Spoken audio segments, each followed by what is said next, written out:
उठाने के? मेरा यही मुद्दा है कि मेरे किन्नर समाज को लोकसभा सीट मिले। चुनाव होने के बाद भी अगर हमारी बात का मान्य नहीं होगा तो अगला विधानसभा इलेक्शन तो खड़ा है, फिर वहां से फिर मुझे कोई नहीं रोक सकता खड़े रहने के लिए। 400 पर रहेगा मामला?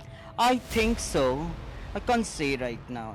नमस्कार, आप देख रहे हैं न्यूज़ वन इंडिया और मैं हूं आपके साथ नैना शर्मा और हमारी टीम पहुंच गई है काशी। और काशी में देखिए मेरे साथ बहुत ही खास मेहमान यहां पे मौजूद है जिनसे खास बातचीत हमारी टीम आज करेगी। और ये खास मेहमान कोई और नहीं बल्कि निर्मोही अखाड़े की महामंडलेश्वर हिमांगी सखी जी हमारे साथ यहाँ पर मौजूद है। हिमांगी सखी जी से हम खास बातचीत करेंगे। नमस्कार, बहुत बहुत स्वागत है आपका न्यूज़ वन इंडिया में। कैसी यहाँ, पहले तो ये बताइए काशी आकर आपको कैसा महसूस हो रहा है? मैं काशी पहले भी आती रही हूँ और अभी भी काशी आई हूँ और मुझे अच्छा लग रहा है, दिव्यता लग रहा है और आनंद का महसूस कर रही हूँ। देखिए क्योंकि यहाँ पर आज प्रधानमंत्री का रोड शो है और पूरी तरीके से काशी भव्य तरीके से सजा हुआ है, तो आज का जो नजारा है उसके बारे में क्या कुछ कहना चाहेंगे? मैं नजारा यही कहूँगी, बहुत अच्छा नजारा है, नजारे में कोई कमी नहीं है। बस यही है प्रशासन की तरफ से कई सारी दिक्कतें आती है जो मतलब हमारे जैसे व्यक्ति को भी हमें पहुंचने, हमारे मंच तक पहुंचने के लिए भी हमें कई दिक्कतों का सामना करना पड़ा। और जब प्रशासन से हम कहते हैं तो प्रशासन हमारी बात का सम्मान ही नहीं करती जी। हिमांगी जी, देखिए एक सवाल मेरा आपसे ये रहेगा कि आपने दावा किया था कि निर्दलीय चुनाव आप लड़ेंगी और मोदी जी को जो है हरा कर दिखाएंगी, फिर ऐसा क्या हो गया जो आपने बीजेपी का दामन मतलब पकड़ लिया, बीजेपी का हाथ जो थाम लिया, क्या ऐसा हुआ? एक्चुअली क्या है, मैं जिस किन्नर समाज के लिए आवाज उठा रही थी तो वो किन्नर समाज की जो मांग है मोदी सरकार ने अपनी बात रख दी इंडिया टीवी के माध्यम से।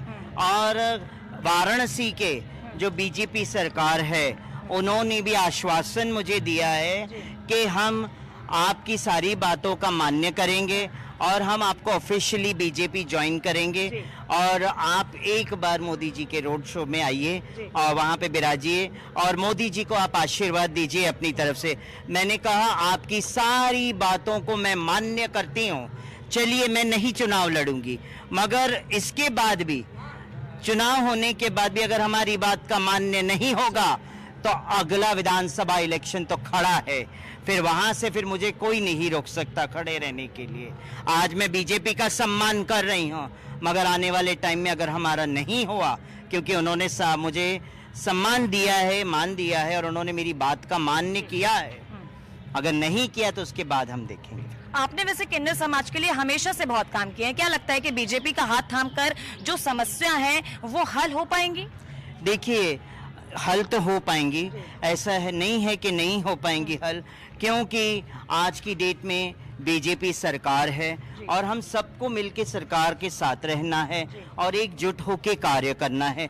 अगर हम हमारे समाज के लिए कुछ करना चाहते हैं तो हमें आवाज उठाना एक हमारा मौलिक अधिकार है और हमारी आवाज वहां तक पहुंचाना ये हमारी अधिकार है और वो मैं कार्य कर रही हूं। आवाज पहुंच चुकी है, बात का मान्य हुआ है और उसके बाद भी अगर कुछ ऐसी अड़चनें आती हैं तो मैं प्रेस रिलीज करूंगी। देखिए क्योंकि अब आप बीजेपी का हिस्सा हैं तो आगे के लिए क्या मिशन है आपका?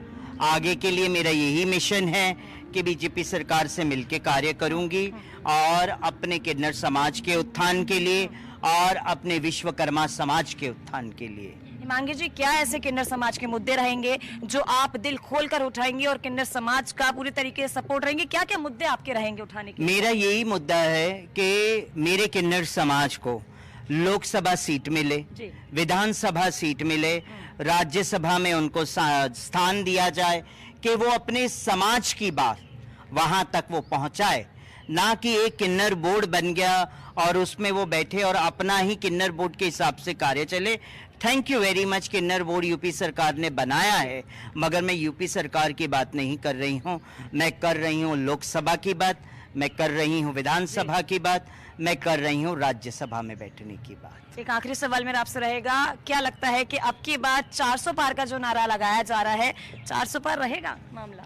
I think so, I can say right now anything. ये तो बहुत ही मतलब आपका अंदाज बहुत ही प्यारा है, बहुत ही निराला है। तो हमारे साथ खास मेहमान थी, हमारे साथ हिमांगी सखी जी यहाँ पे मौजूद थी, जिन्होंने ये बताया कि इस बार किन्नर समाज के लिए वो क्या क्या मुद्दे हैं जो उठाएंगी, और उन्होंने ये भी बताया कि बीजेपी का हाथ थामने की उनकी क्या खास वजह रही। तो ये थी हमारे साथ हिमांगी सखी जी। मैं आपके साथ न्यूज़ 1 इंडिया से कैमरा पर्सन राज के साथ काशी।